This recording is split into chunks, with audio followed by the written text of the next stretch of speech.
Okay, so the first step in making a brine for a chicken or any type of meat is to have an acid. So I'm going to be using the apple cider vinegar. You can do different variations like lemon, like if you want to do a lemon brined herb chicken with that's roasted. So I'm pretty much going to be using just everyday ingredients that you have inside your kitchen.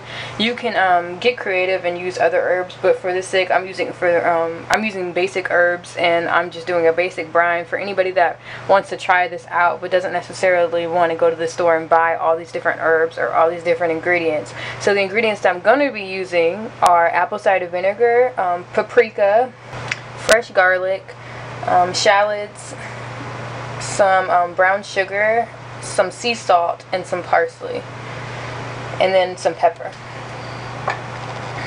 And so I'm going to start off by putting in, I'm going to do a 3-to-1 ratio, so 3 parts water to 1 cup of acid, so which would be my vinegar. And I'm going to do this on a 3-pound roasting chicken. So I'm just going to add my 1 cup of vinegar.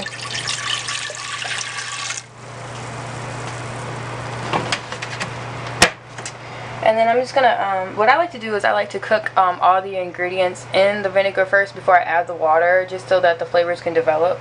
So I'm gonna just put this on a medium to high heat.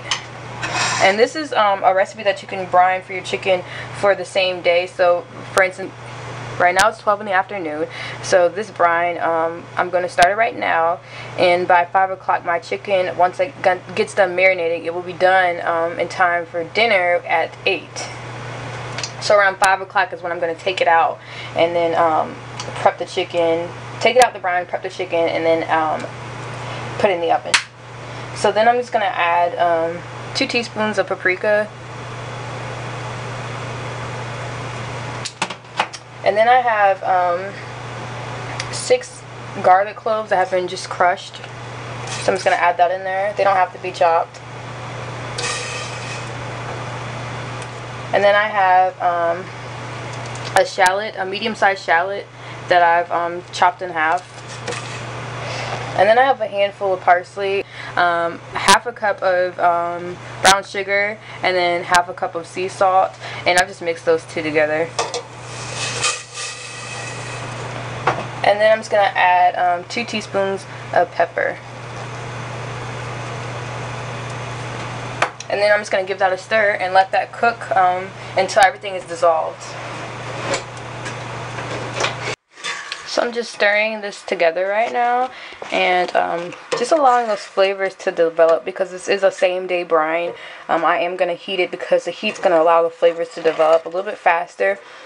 With every brine that I've used and that I've done, you do heat up the vinegar, but you can do it where you don't heat up the ingredients. You can do it regularly, but it probably takes longer for the flavors to develop. So since this is something I'm doing the same day, I'm definitely going to use the heat it up and use the heat in my 5 hours that I do have to let this chicken marinate.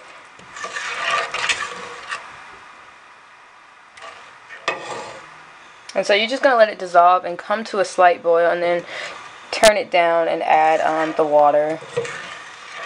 And so I'm going to add 3 cups of water. So I'm going to get the water.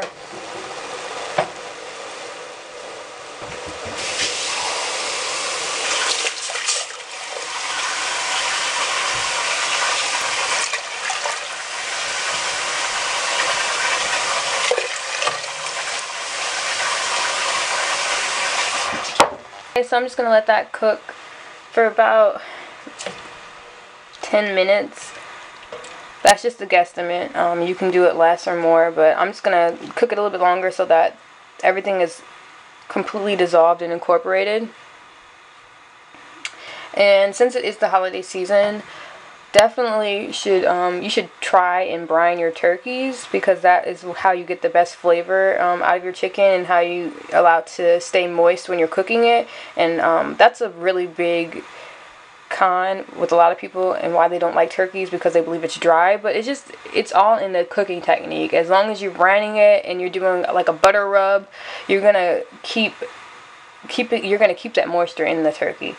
So if you're going to, if you want to be more adventurous and you want more flavor and you don't want just the basic recipe that I'm providing right here, definitely if it's chicken, I would do the typical herbs like rosemary, sage, any of those, or any other herbs, just to get creative. I mean, it depends on what you're going for. Like if you're going for different cuisines, there would be definitely different herbs and flavors that you would want to incorporate into the brine. So in order to accent, for instance, like a side dish, like if you're doing some type of Asian dish, you probably would want to brine it with some type of ginger or some apple or anything like that. So it just, like I said, depends. I mean, you can just go all out, do basil or something like that.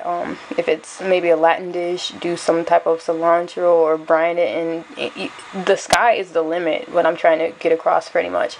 So as long as you have an acid, a salt, and some water and some herbs, that's the just and the pretty much definition of what a brine is, and you're letting it marinate.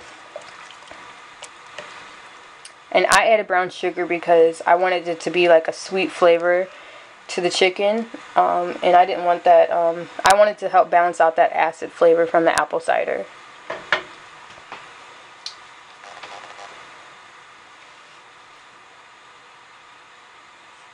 So you're going to let this cook for about 8 more minutes, and then it's going to sit, and you're going to let it cool. And once it cools, then it will be time to set the chicken. And you don't want to set it in when the chicken is, you don't want to set this chicken, the raw chicken, inside of hot water, because it will start to cook the outside of the chicken. And you don't want that. You want it to be an even cooking when you're cooking this chicken. So keep that in mind. Let the temperature of the brine drop. So once it gets to a rolling boil like this is when you want to cut it off and just let it sit and cool down.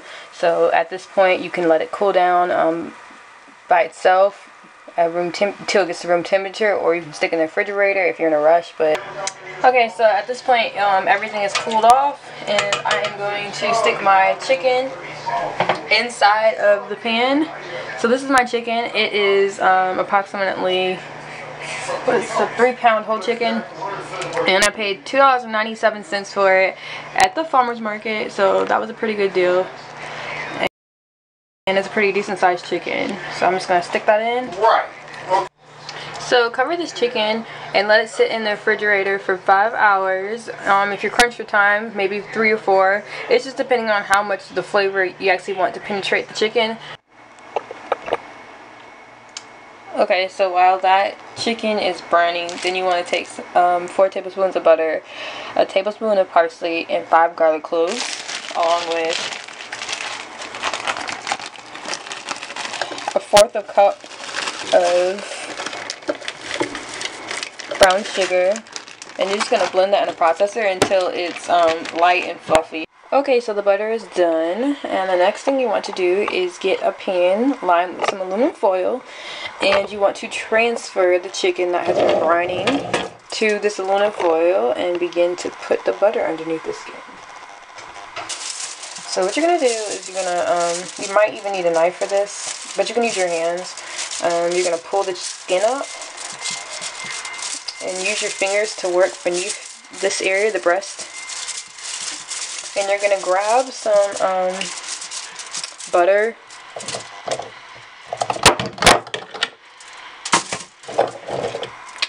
over here and place it underneath the skin. And you just want to massage that into all of the parts of the chicken, underneath and on top of the skin.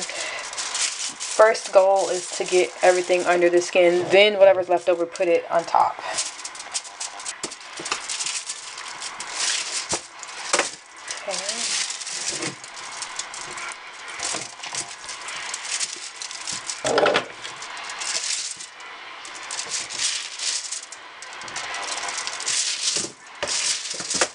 Kind of slippery, but you also want to preheat the oven to 450, and once you add the chicken to the put the chicken in the oven, you're going to leave it uncovered and let it crisp up at 450 until you're gonna have to use your judgment on this, but pretty much until it's crispy. So the whole point is to cook the chicken on a high temperature is to get it crispy, and once you see it's crispy and the skin has started to crisp up, that's when you want to reduce the temperature to 350 and let that continue to cook until it's fully done.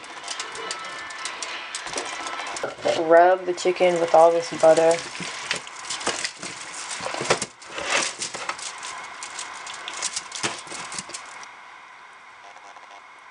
So it looks messy right now, but it'll look awesome when it cooks. This also is like aromatics for the chicken too, so it's gonna smell and taste really good. I'm just gonna add the leftover butter and put it inside the cavity of the chicken. So I'm just putting it inside. And then I'm gonna place that in the oven because it is done. So like I said, let that cook until it's crispy and then reduce it to 350. But let it cook uncovered. But once it hits 350, then you want to, that's when you want to reduce the temperature and cover it slightly. Don't cover it fully, just like cover it so it's like this on each side. So that's it. I'm going to add it to the oven. Okay, so right now it's sizzling obviously because of the sugar and the butter, but I turned the temperature up to broil just because I wanted it to get a little bit darker on the top. And now I'm going to turn it down to 350 and let that cook. Okay, so I just pulled the chicken out the oven and this is what it looks like. The drippings are very dark because of the brown sugar, and I'm just going to take a spoon and ladle that over the chicken.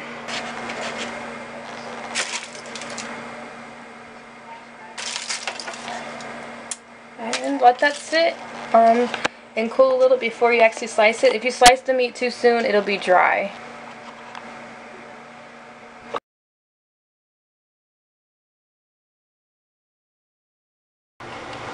Okay, so if you want to slice this chicken, just take it. And this is the white meat. The wings are dark meat. Thighs and legs are dark meat as well. So, okay, so just going to slice on the side. And if you hit some bone, just try to cut across that. Usually it'll just attach by itself like that. See how tender that is? So that's one slice. I'm going to put that on the side. And then if you want to separate the wing, just slice on the side. There's another one. And I'm just going to do the same for the other side. And this is really tender. So that's what that brining will do to a chicken. It will allow it to be tender to where it just pulls apart and it's not dry at all. This is another piece. Just going to put that on the side. And then now you have the breast. So if you want slices, just slice down this way, like that. But I'm just going to slice it into whole breasts. I'm not really going to, stay still. I'm not going to do multiple slices. I'm just going to guide your knife through the, not through, but on the side of the rib cage. And that's one right there. And then do the same thing. Guide your knife along the rib cage. Try not to hit through the bone. And if you're making a soup, this is definitely a good, chicken to make chicken noodle soup out of. Or if you want to use the bones to make a stock, definitely do that. And if there's excess chicken, just slice it on the side. So look at that. That's really moist chicken. And that is. Okay, so I'm actually plating this with some mashed potatoes. This is actually a meal I'm eating, so I'm going to just place that on the side, like so. Probably wanna. Okay, so I'm going to place the asparagus on top.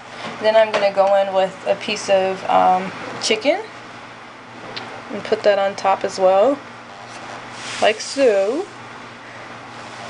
And then I'm just going to take these baby carrots and then just shingle those on the side. And you can even take the pan drippings from the brown sugar and put that on top of the chicken. But that is that. That is my plate. And I'll take a picture. And I'm pairing that with some white wine that I picked up from the store.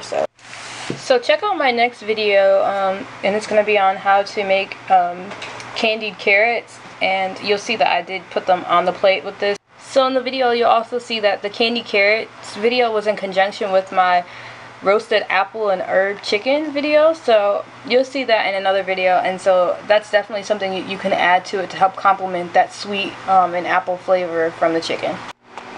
So as you can see, I took the pan drippings and turned it into a sauce, so you can do that if you'd like to put on top of the chicken.